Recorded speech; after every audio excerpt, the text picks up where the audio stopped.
Out of Bounds Show, ESPN 105.9 The Zone. I'm your host, Bo Bounds. You can watch the show on YouTube. Search Out of Bounds Sports.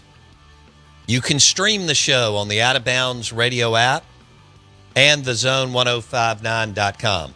I'll believe in Auburn and love it. War Eagle. Yes, you do, you freeze.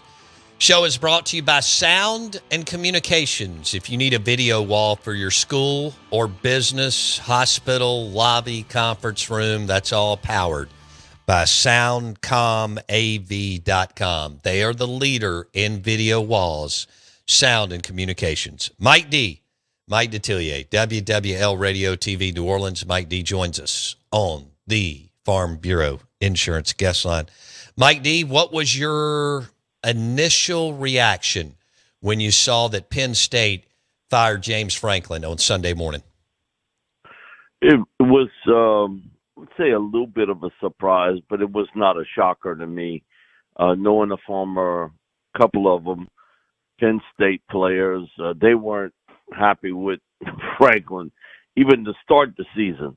So to have this happen, and it's just the turn of events. You play a tough game at home against Oregon and lose in sort of dramatic fashion.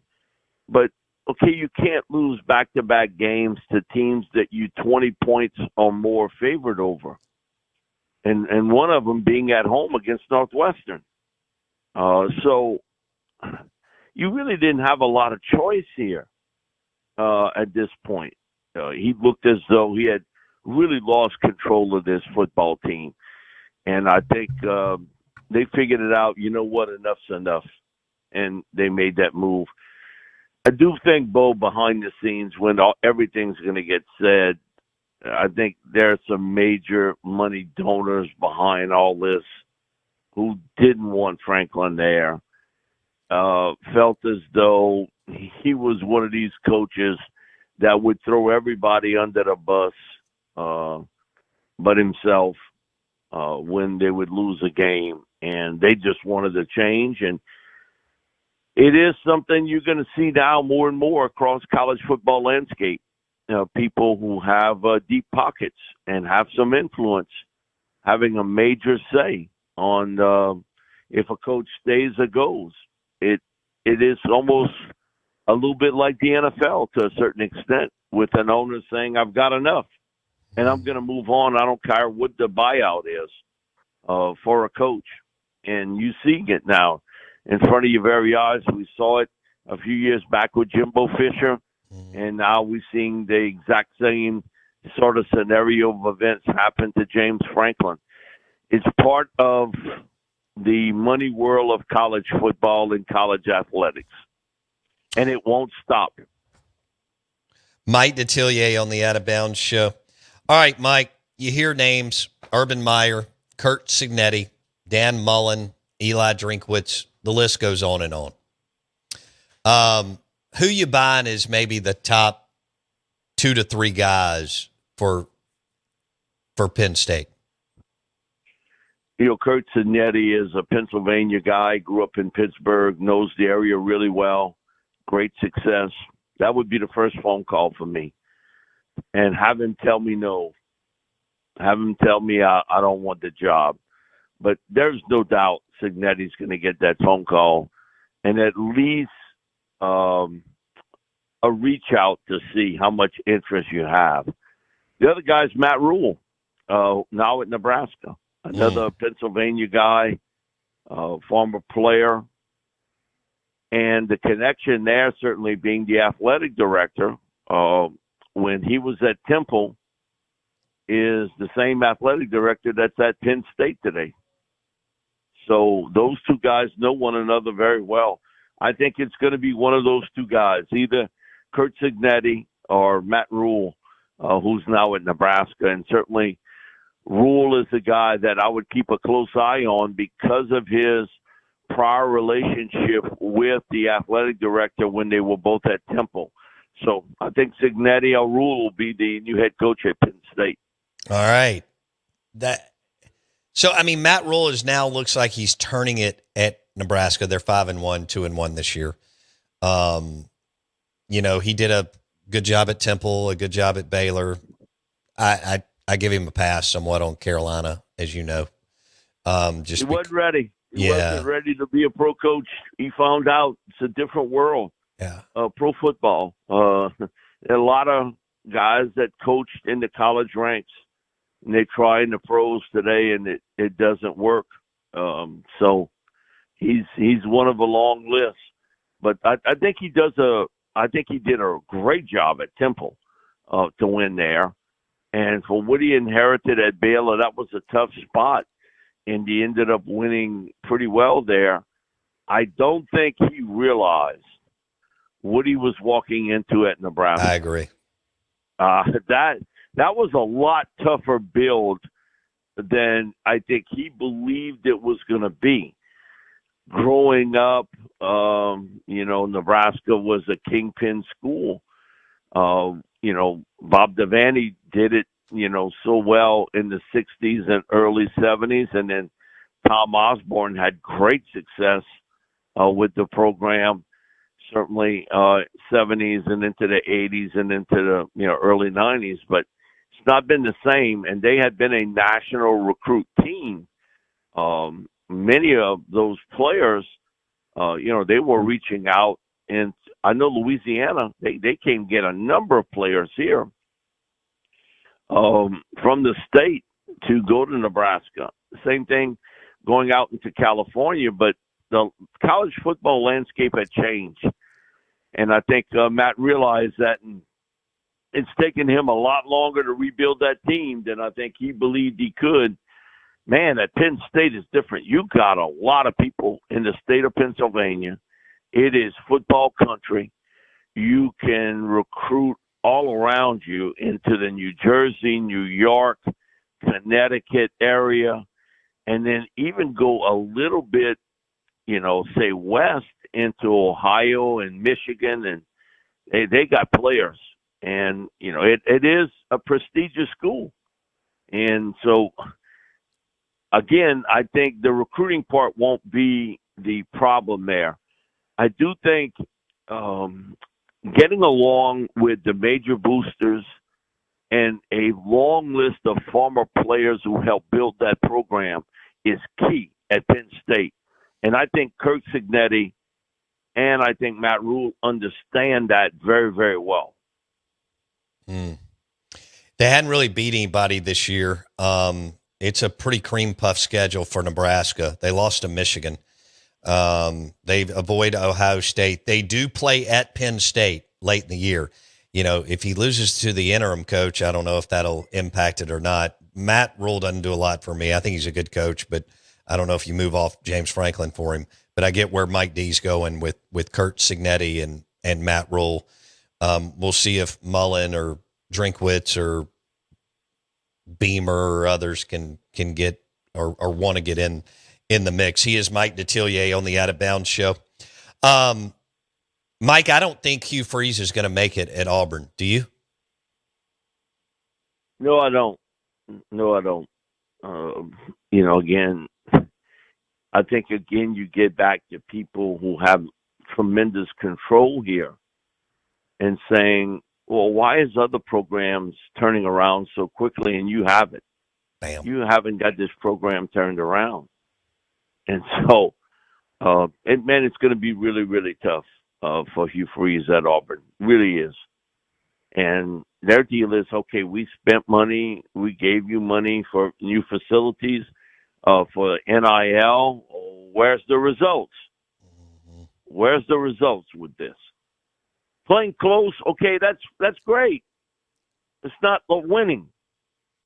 Winning is what this is all about. It's a bottom line business. And you're not given 5 years to rebuild the team. Okay, this isn't back in the 50s and 60s. You're got to rebuild this team quickly. He hasn't been able to do it. And hadn't found the right quarterback that he can hang his hat on. And again, you playing close games, but you're not winning, and that's not going to cut it. It's just not going to do it in the world we live in today of college athletics. I don't think he makes it. And I wouldn't be surprised they at least take a long look at that gentleman that's in New Orleans right now, John Summerall. John Summerall, baby. I would not be surprised they take a long look at John. What he's been able to do, at Tulane. He knows the area to recruit very well. He's a guy that would be hard to pass over.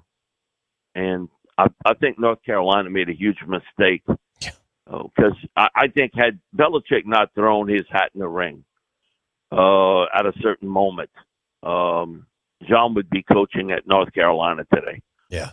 They made a major mistake there because I think John would have done a really good job coaching the Tar Heel football team. That schedule in North Carolina's got not tough at all. Mm-hmm. And to see all the problems that North Carolina has right now, that's all on the back of Bill Belichick and his GM, really, Mike Lombardi. It's on those two guys. They thought this was going to be easy. There's some arrogance involved here. That, hey, we had all this success in the NFL. It's going to be easy in college football. No, it's not. Mm-hmm. Nothing's easy. Mm-hmm. So at Auburn, I would not be surprised one of those first phone calls go out to Mr. Summerall. All right. I don't think Napier's not going to make it. I don't think he is. Even with winning 5 in a row last year, I just think they're going to lose. He's not surviving this year. Yeah. So do you think they go after James Franklin? Or Scott wanted him a few years ago, and they couldn't make it happen. Scott Strickland, AD at Florida.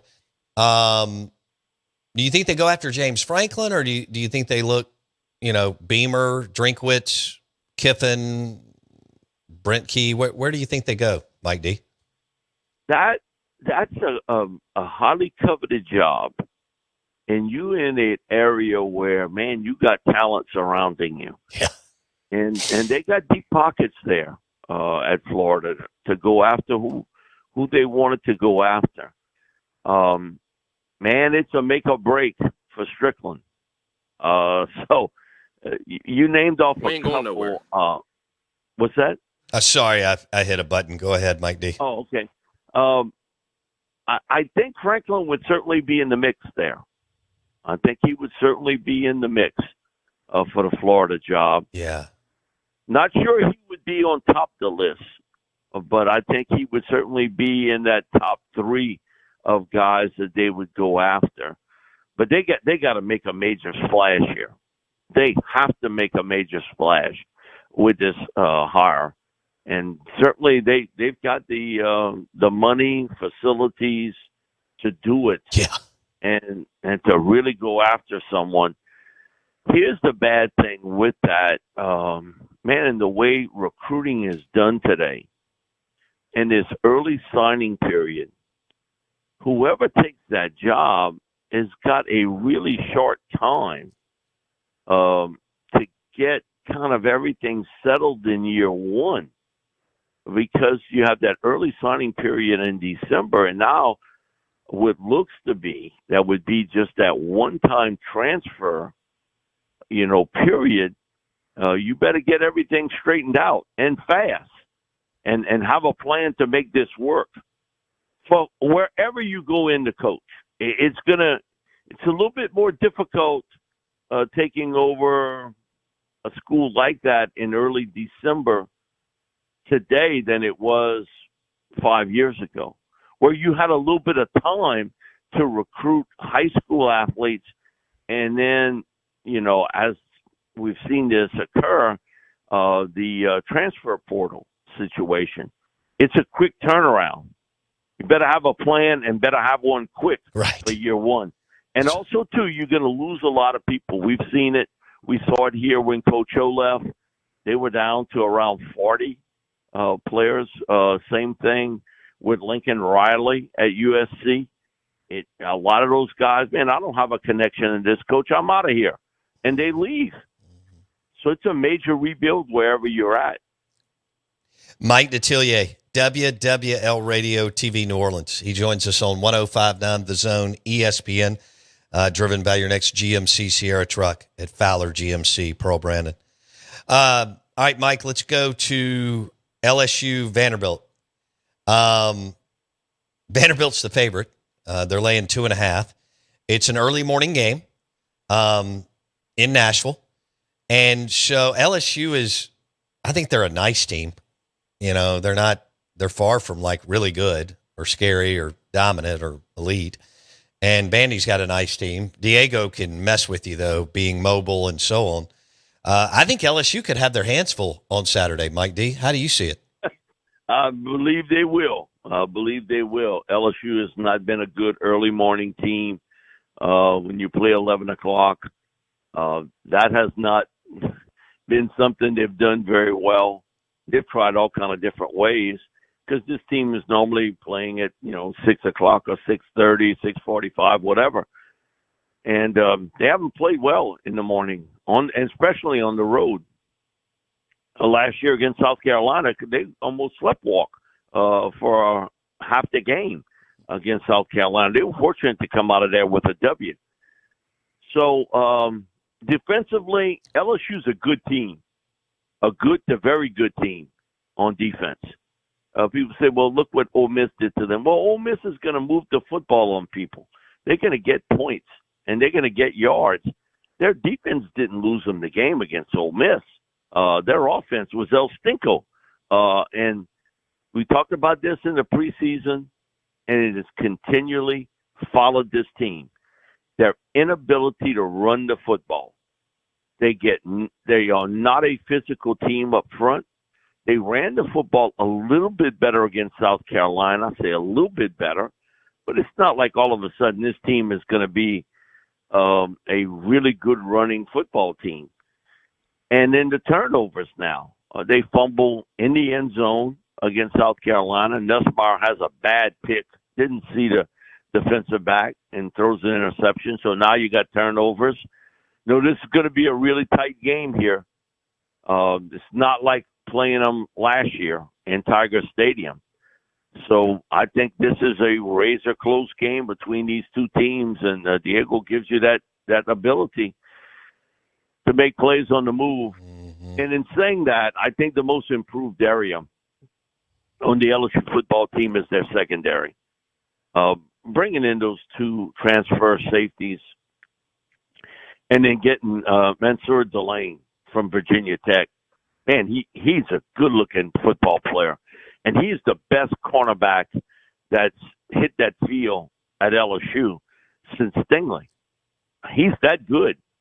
And then, you see the emergence of the young freshman, DJ Pickett, what type of impact he'll have on this football team. P.J. Woodland has played extremely well.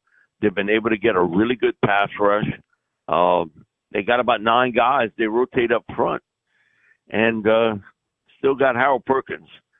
So I think this game won't turn into one of these games where everybody's looking at the LSU defense. They have bailed them out this year, time after time.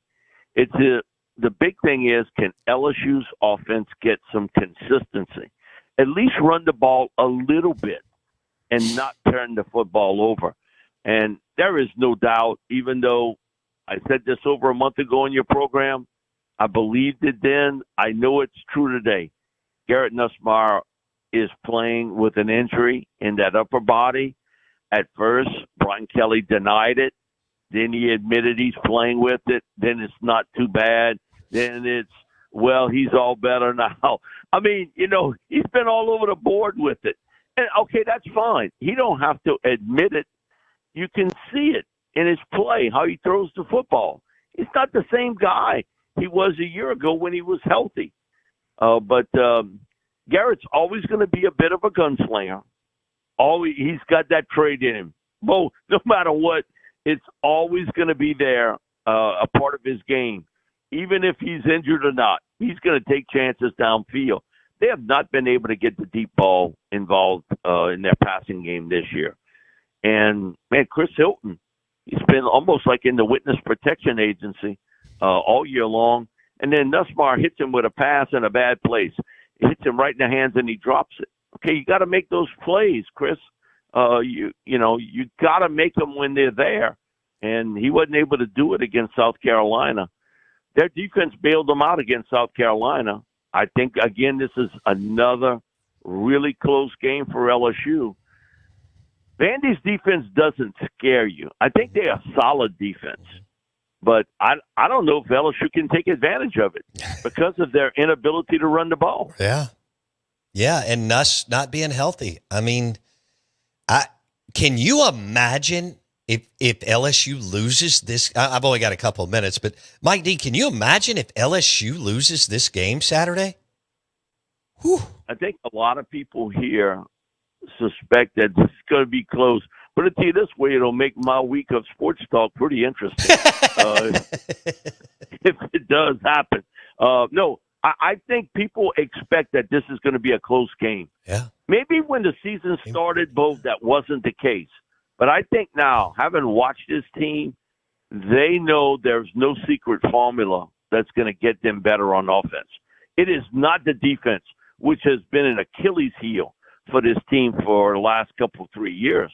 It's their offense. This is on and that's Brian Kelly's baby. Yeah. I mean, he's got an OC who has no – I mean, it's his offense, but, I mean, Sloan's not a big boy, big-time OC. I mean, Brian's doing this – is this year 3 or 4, Mike D? 4? It's 4. Oh, my gosh. At LSU, I mean, I could go down and win 7 games a year, and I don't know anything. So a coach who knows something should win 10 or, 10 a year. When we had him on in the offseason and talking to him about his offensive line, he was like, and come on, you're replacing 4 guys. Yeah. And he was like, it's going to be a strength of our team. And I'm like, oh, come on. That's great for the Tiger Club meetings, but you can't tell me that.